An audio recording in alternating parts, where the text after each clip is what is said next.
हमने last video के अंदर डिटेल में बात कर ली कि इस तरह से हमारा सेक्रोज मॉलिक्यूल दिखता है। अब बच्चे जनरली इसमें थोड़े से कंफ्यूज होते हैं जब हम सेक्रोज से लैक्टोज के ऊपर आते हैं। तो कंफ्यूज होने की बात नहीं है, पेपर में टेस्ट भी कम होता ही है, जो नॉर्मली इतना ज़्यादा टेस्ट नहीं होता।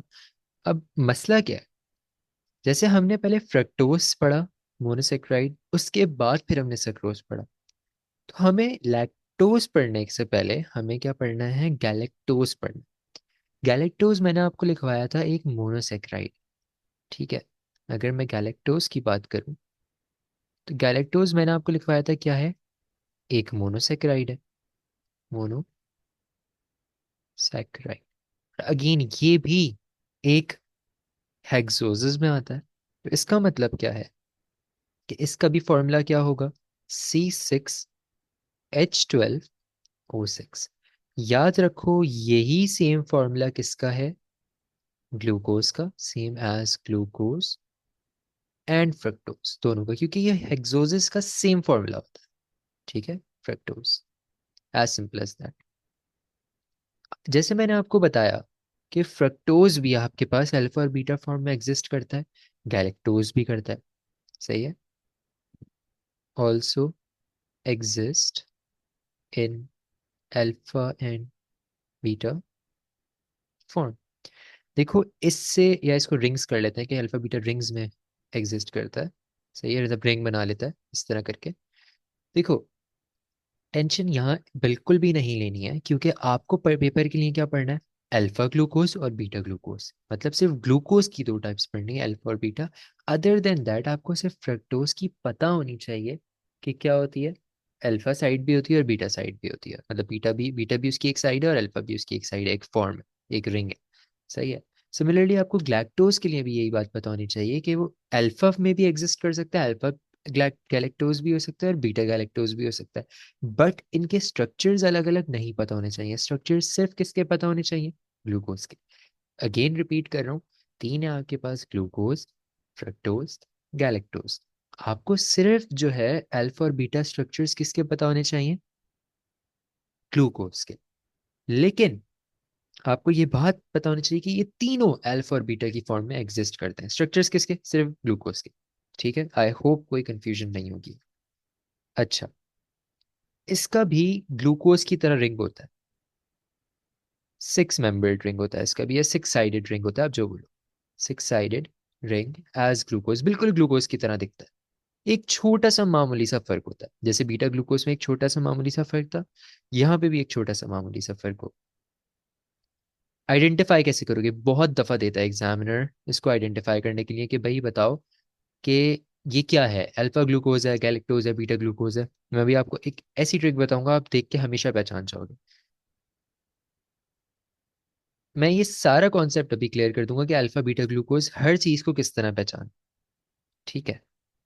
देखो यहाँ पे जितनी चीजें हैं और यहाँ जो चीजें हैं वो सब सेम रहेंगी, कभी चेंज नहीं हो रही।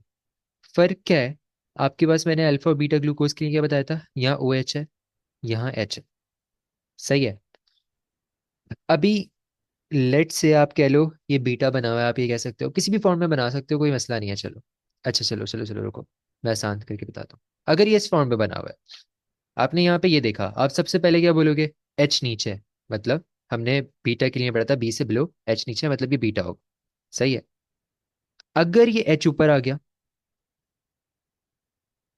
अब क्या होगा, आप बोलोगे एच ऊपर है, ए यानी अल्फा, सही है, ये अल्फा होगा, ठीक है।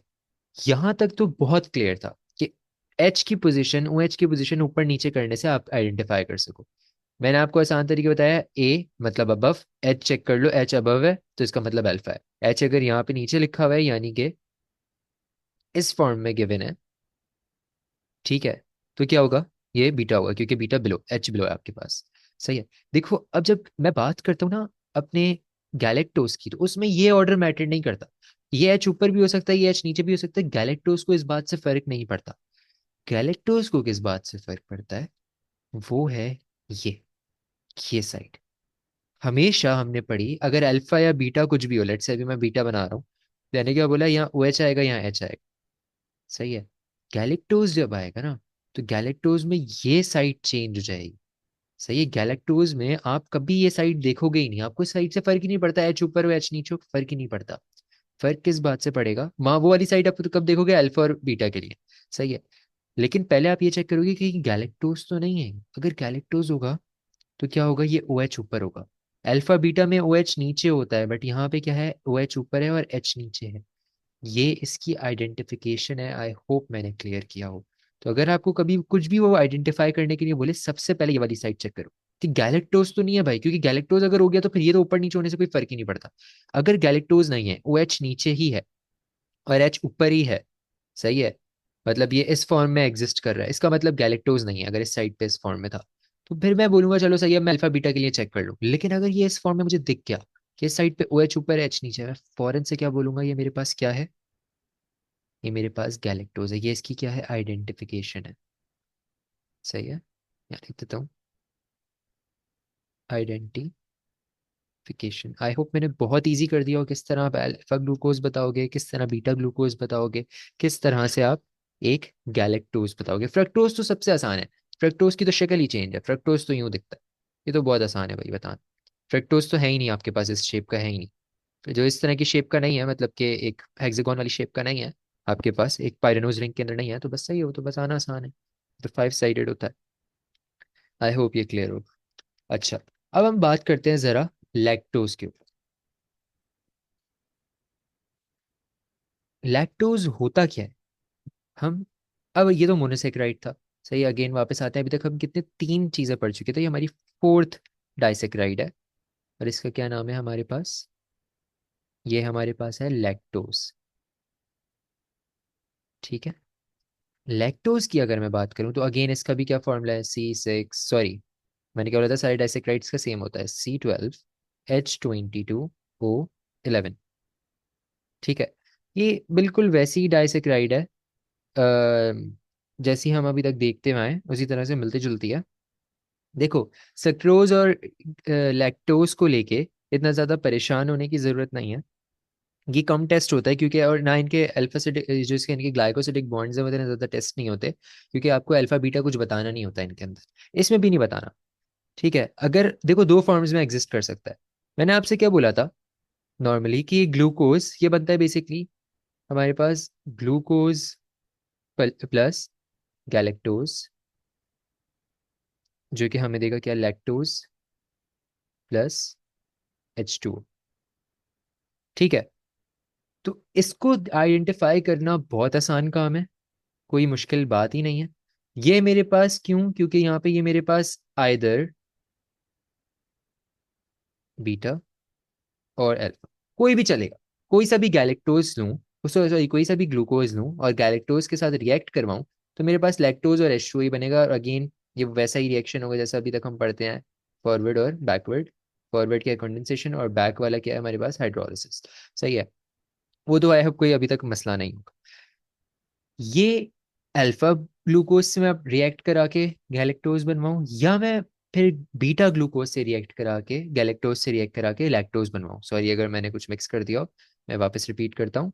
मैं बोल रहा हूँ, अगर मैं अल्फा ग्लूकोज और गैलेक्टोज का रिएक्शन करा के लैक्टोज बनवाऊं, या फिर मैं बीटा ग्लूकोज और गैलेक्टोज का रिएक्शन करा के लैक्टोज बनवाऊं, मुझे उससे कोई फर्क नहीं पड़ेगा। मेरे पास जो फाइनल बॉन्ड आएगा,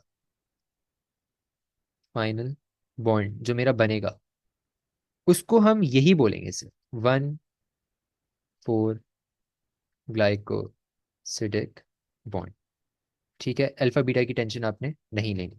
क्यों नहीं लेनी, क्योंकि दोनों साइड पे अल्फा या दोनों साइड पे बीटा नहीं है, दोनों डिफरेंट है। तो आप सिंपली क्या बोलोगे, 1,4 ग्लाइकोसिडिक बॉन्ड बनेगा, दैट इज इट।